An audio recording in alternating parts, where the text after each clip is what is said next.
नंद बाबा क्या करते हैं, पंचामृत से अभिषेक करा करके ठाकुर जी को शुद्ध जल से अभिषेक करके इत्र वित्र लगा के तिलक फोटा चुपका के बढ़िया आरती करके और फिर शालिग्राम भगवान को टांड पे धरते हैं ऊपर। बोले क्यों? बोले कन्हैया को ये गुलाब जामुन लगे और गुलाब जामुन समझ के कन्हैया मुंह में धर ले।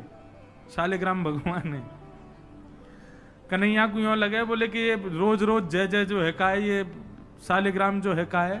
हमारे पिताजी पूज्य पिताजी की कथा में सुनाते हैं, बोले एक बार नंद बाबा ठाकुर जी की सेवा कर रहे, इतने में ठाकुर जी बगल में आके बैठ गए। देखो कितनी सुंदर, ठाकुर जी की सेवा कर रहे हैं, ठाकुर जी बगल में बैठे हैं, नन्हे से गोपाल जी आके बैठ गए। अब नंद बाबा को तो बढ़िया लगो, लाला भी सेवा सीखेगो, बैठ जा लाला यहाँ पे। ठाकुर जी बैठ गए। नंद बाबा ने पहले दूध से स्नान करायो, फिर दही से स्नान करायो, फिर घी से स्नान करायो, शहद से स्नान कराओ। जैसे ही शहद पड़ो शालिग्राम भगवान पे, सोई ठाकुर जी के लार निकल आई यहाँ थे। ओहो कितना सौभाग्यशाली है जे। मैं हूं मैया ते कहूंगा, मैया तू मोको पानी ते मत नवाए करवा, पानी में कुछ स्वाद ही ना होवे, शहद ते नवाए कर, नहाते नहाते खाऊ ले करूंगा बीच में। अच्छा एक बात बताऊं, ये पंचामृत अभिषेक ठाकुर जी को प्रिय क्यों है? क्योंकि ठाकुर जी का स्नान भी हो जाता, पेट भी भर जाता, बीच बीच में जीव निकाल के खाऊ जाए ठाकुर जी। इसलिए ठाकुर जी का पंचामृत अभिषेक होता है ये, और ये वास्तविकता है। अब जब ऊपर से सब पड़ता है, पहले दूध फिर घी दही शहद आदि सब ऊपर से पड़ता है, तो मुख पे होकर के आता है, तो जब यहाँ आवे so next so Thakur ji मुंह खोल के जीव निकाल ले, बीच बीच में स्वाद भी लेते रहे।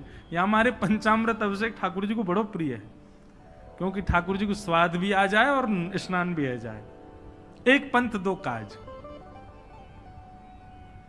तो ठाकुर जी की तो लार निकल आई।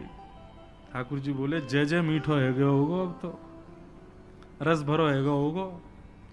और फिर शहद लगे को छुड़ावे के लिए एक बात हम निवेदन करें, सेवा में एक चीज करो भैया, ये सफेद चीनी मत चढ़ाया करो कभी ठाकुर जी पे। ठाकुर जी के अंग पे लग जाती होगी, उस पर भी फिर ऊपर से आप हाथ ऐसे घुमा देते हैं, शंकर जी पे हो, शालिग्राम जी पे हो, ठाकुर जी पे हो। इससे बढ़िया बूरा लाओ, शक्कर लाओ, और चीनी अगर चीनी ही अगर उसको भी पीस लो, वो ऐसी तो हो कि ठाकुर जी के अंग पर लगे ना, तब डालो। शक्कर से स्नान कराए और ठाकुर जी तो बस मुंह में पानी आ गया, बोले जय जय मीठो है गयो अब तो। नंद बाबा ने बढ़िया ठाकुर जी को श्रृंगार आदि करके और महाराज ठाकुर जी को तुलसी पधरा के चंदन वंदन लगा के, और नंद बाबा अपनी माला झोली में हाथ दे करके और जाप करने लगे। पूज्य पिताजी महाराज कहें नंद बाबा मुंह पे एक कपड़ा और डाल लें, मुख पर कपड़ा डाल के जप करने से मन एकाग्र होता है, यह भी एक साधना का एक नियम है। नंद बाबा जाप करने लगे। इतने में ठाकुर जी ने देखी बाबा तो जाप में चलोगो, अब कहां जाएगो जय जय बच के। सोई ठाकुर जी धीरे से गए और चौकी पे धरे शालिग्राम भगवान उठाए और मुंह में धर के बैठ गए।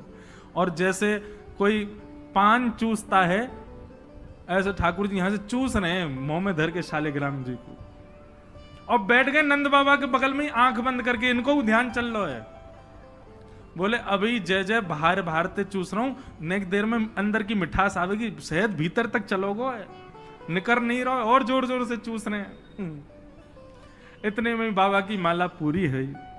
जैसे ही बाबा की माला पूरी भई, बाबा ने नेत्रन से लगा के माला और अपनो कपड़ा हटायो। जय हो मेरे साले जय जय कहां चले गए? अब तो ढूंढे, पुष्प पुष्प उठा के सब देखी, ठाकुर जी है ही ना वहां पे। अरे यशोदा, ठाकुर जी कहां चले गए? बगल में छोटे भगत जी बैठे हैं, वो बिल्कुल महाराज ध्यान करके बैठे हैं, या तरफ शालिग्राम जी दबा रखे हैं। लाला जी कहा है तेरे मुंह में? बोले कहा जल्दी दिखा। नंद बाबा ने एक गुलचा बना करके जैसे ही मुंह में दियो, महाराज सोई शालिग्राम जी बाहर आ गए। नंद बाबा तो लिए उनको सिर से लगा में, रोते रोते गए, अरे यशोदा देख आज कहा भयो। बोले कहा भयो? बोले तेरो लाला उद्यमी है, हमारो लाला उद्यमी है, ये बात तो मैं स्वीकार कर चुका हूं, लेकिन इतना बड़ा उद्यमी? यशोदा मैया बोली भयो कहा? बोले भैया जे मक्खन खा जाए, घी खा जाए, मिश्री खा जाए, दूसरे इनके घर में जा जाके खाया वे, लेकिन आज तो यानी भगवान ही खा लिए, जय जय खा गो, हमारे शालिग्राम भगवान को खा गए हो। यशोदा मैया बोली वो तुमने शहद पे स्नान कराए तो वह लगी होगी, मीठो है गो, जय जया खा जाओ। ठाकुर जी दूर खड़े हैं। वाद दिन से नंद बाबा को नियम है स्नान ध्यान करके ठाकुर जी को टांड पे धर के जाएं कि लाला के हाथ नहीं पड़ जाए कहीं, नहीं तो जय जय खा जाएगा। ऐसी ठाकुर जी की मधुर लीला, इतनी भाव में लीला ठाकुर जी की चल रही है कि सब रीझ जाते हैं। बंधुओं कभी कभी तो इन लीलाओं को सुन करके, कह करके और अनुभव करके तो नेत्र सजल हो जाते हैं। ये परब्रह्म परमात्मा प्रेम के पूर्ण स्वरूप बन के आए। आहा वर्णन करते हैं ठाकुर जी ने चोरी का मन बनाया। क्यों? बंधुओं भगवान के काल में कंस राजा ने ब्रजवासियों के ऊपर कर लगाया था, टैक्स। और क्या टैक्स था कि आप सब लोग अपने घर में गैयाओं को पालो, सारा खर्चा स्वयं करो, और जितना दूध घी दही होगा उसका 70-80% सब मथुरा जाकर के कर के रूप में जमा करना पड़ेगा। मथुरा के लोगों को और बड़े बड़े शहर के लोगों को गैया पालनी नहीं पड़ती थी, ब्रजवासी पालन करके सारा दूध घी दही देते थे। फिर कंस के लोग जो थे वो उसको बेचते थे, उससे धन कमाता था कंस। ब्रजवासी बेचारे गैया को अपने घर में रखते, उसका पूरा ध्यान रखते, और जितना दूध निकलता 70-80% सब कंस को देना पड़ता, थोड़ा थोड़ा बचता ब्रजवासियों के पास। लेकिन नंद बाबा ब्रज के राजा थे, इसलिए उनको छूट थी। वो 9 लाख गैयाओं के मालिक थे, उनके यहां इतना कर नहीं था।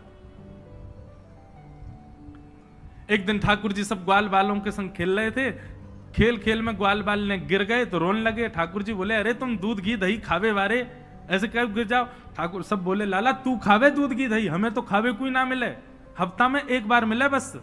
क्यों? बोले सब कंस के यहां जमा करवाना पड़े।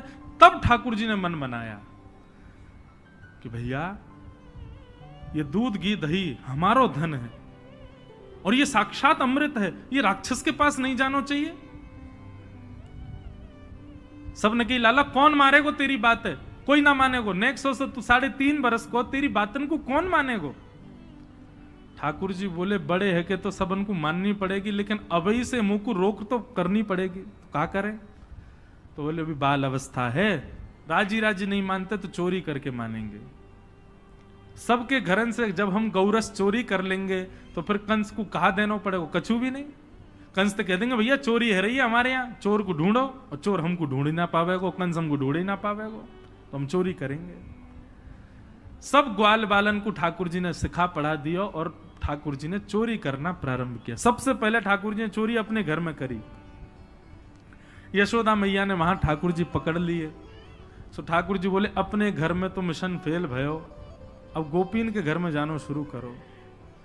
ठाकुर जी ने अपनी रजिस्टर्ड एक संस्था बना ली, बाल गोपाल चौर प्रचार प्रसार मंडल, और उसके अधिपति, उसके प्रेसिडेंट बने 3.5 वर्षीय श्री कृष्ण।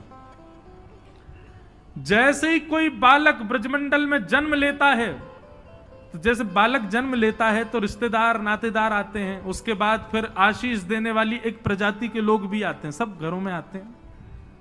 और जब सब चले जाते हैं तब बाल गोपाल चौर प्रचार प्रसार मंडल आता है, और वो मंडल आकर के साथ में गौरज लेकर के आते हैं ठाकुर जी, गौ के खुर की रज, और उस रज से उस बालक का तिलक कर देते हैं।